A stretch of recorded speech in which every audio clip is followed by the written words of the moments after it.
tripartite in its operation. And if you do not deal with it from this tripartite dimension, you will never truly prosper in the kingdom. Please follow carefully.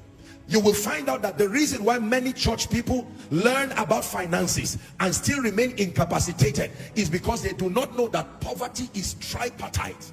Now write this down. Poverty is first a spirit, then a mindset, then poverty is a product of actions and activities that lead to it. I'll discuss them quickly. It is tripartite. Number one, there is a spirit of poverty. Number two, there is a mindset that leads to poverty. And then number three, there are actions and activities that lead to poverty. If you change the action and the mindset is there, you will still be poor. If you change the mindset and the spirits are there, you will still be poor. Until you deal with the spirit of poverty, change your mind, take away the mindset of poverty, and then engage in the actions and activities that bring wealth, you will never go out of poverty. So let's discuss them quickly. Someone learning the spirit of poverty. Let me tell you, ladies and gentlemen, there is a real spirit assigned to make and to keep men poor. Believe that. There is a spirit. Spirits have assignments like angels, like the Holy Spirit. They are not all doing the same thing. There are spirits assigned to attend and to threaten the economic empowerment of the saints. I'll show you two scriptures. Let me tell you how this spirit works. Listen. It works by creating occurrences that hinder abundance or deplete any available finances. This is how the spirit of poverty works. It works by creating occurrences that hinder abundance, occurrences that deplete any available finance. For instance, mysterious sicknesses. You would think it is just a spirit of infirmity. Many times it's the spirit of poverty in operation. Mysterious sicknesses. Let me give you an example. Go to Luke chapter 8 and verse 43. The Bible talks about a woman with the issue of blood. Hear what the Bible says about that woman. Read with me, please, everybody. Are you ready? 1, 2, go. And a woman, 12 years, which had spent how much? All her living. She was not a lazy woman. She was not a lazy woman. Maybe she had a job, maybe she worked for someone, but because she did not know that poverty is tripartite, that spirit plagued her, and she spent all her living on physicians. Neither could be healed of any. There are many people who are victims of the spirit of poverty. They only gather to give to sickness. They only gather to give to mysterious things. God blesses you, you receive some money, then your child is sick, then your husband is sick, and they say, you know what, you need to go for further test, and that test is 1.5, 2 million, and when you see that your loved one is dying, you will spend any amount. I believe that was the spirit that killed the prophet, whose wife became a slave, and they were about to take the sons. The man died of sickness. He was a prophet, but he died of sickness. I'm sure that the sickness degenerated their finances until it was finished, and then the man died. Now the woman was left in debt. Do you know how many families borrow money to pay for mysterious sicknesses? Because some of them leave their jobs, they relocate from one location to the other, they have to stay with the sick person. I tell you, it's not a sickness issue, it's the spirit of poverty. You notice the person never dies till your finances dry. After borrowing the money because of desperation, you need, say, some money for chemo, you borrow 5 million, 10 million, just bring it, just bring it. You keep saying just bring it, and then eventually the person dies, and the people sympathize with you, but you are left with problems that even 10 years salary cannot bring. I pray for someone in the name of Jesus. Every spirit of poverty that has crept into your life, your business, your family, eating your resources like a canker worm, like a palmer worm, like a caterpillar, I decree in the name of Jesus, you are free from it forever. Hallelujah. Are you learning?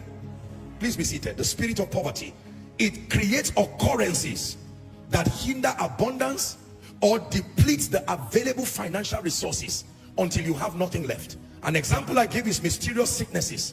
Another example, mysterious events that lead to losses, like accidents, like armed robbery. Now, not to feel bad, how many of you know that there are hardworking people who as a family put money together, 20 million, 40 million, after 15 years to build, then they kidnap somebody from the family? And as soon as they kidnapped that person, they said, bring 50 million naira ransom or you die. All of that 15 years old money goes into paying for ransom. Come on now. You don't tell me that's a natural occurrence. The spirit of poverty, it will never watch abundance gather. It's the spirit that scatters anything. I'm telling you.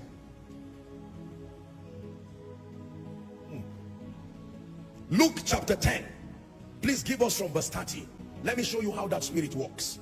Jesus answered and said, watch this. A certain man went down from Jerusalem to Jericho, and he fell among what? Talk to me, believers. He fell among, was the man careless? No, he left his house like every other responsible man, doing his business, only that he fell among thieves. Maybe he came back from a business transaction, happy to go and see his wife and say, honey, can you see? God has brought us abundance. And then he fell among thieves. What did the thieves do? They stripped him of his raiment, they wounded him, and they departed. Answer me, please. What was the benefit of leaving him half dead? It is the spirit of poverty. 31.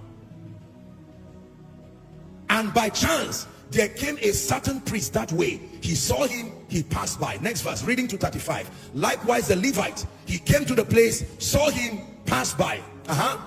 But a Samaritan came. Watch this.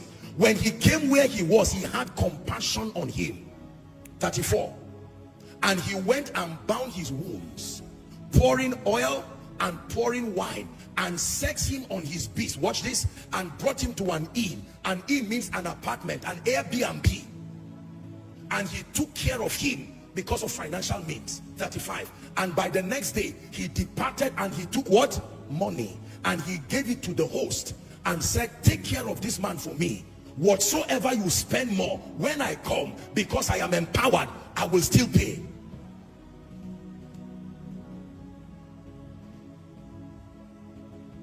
There are people who fell among thieves. There are people today who fell among all kinds of thieves and conditions. I know somebody, true story. He deals with cassava, and he had a trailer load of cassava. On his way going, the driver survived, and the driver said all he knew was that he was feeling dizzy, and then I think he slept off. Now I don't know if that's a spiritual thing or the guy was tired and he did not rest, but he slept off and he turned that thing upside down. Do you know the locals within that place? That's the story I heard, that the locals came, they didn't even care whether the guy was dead or alive. They packed those bags of cassava and everybody carted away with it. It was a huge loss to the man, a huge loss to the company. Let me tell you, ladies and gentlemen, spirits are real. They have an assignment to destroy. Some of you, right, you hear people say, I know this man, I know this man, this contract, I'm the one who handled it.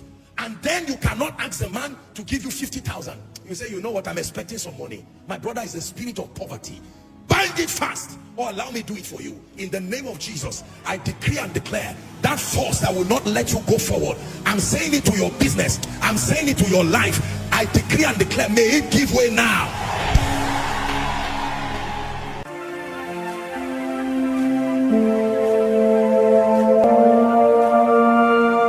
Thank you for always visiting this channel. For more videos like this, do not forget to subscribe and also share this video with all your friends. See you in our next video. God bless you.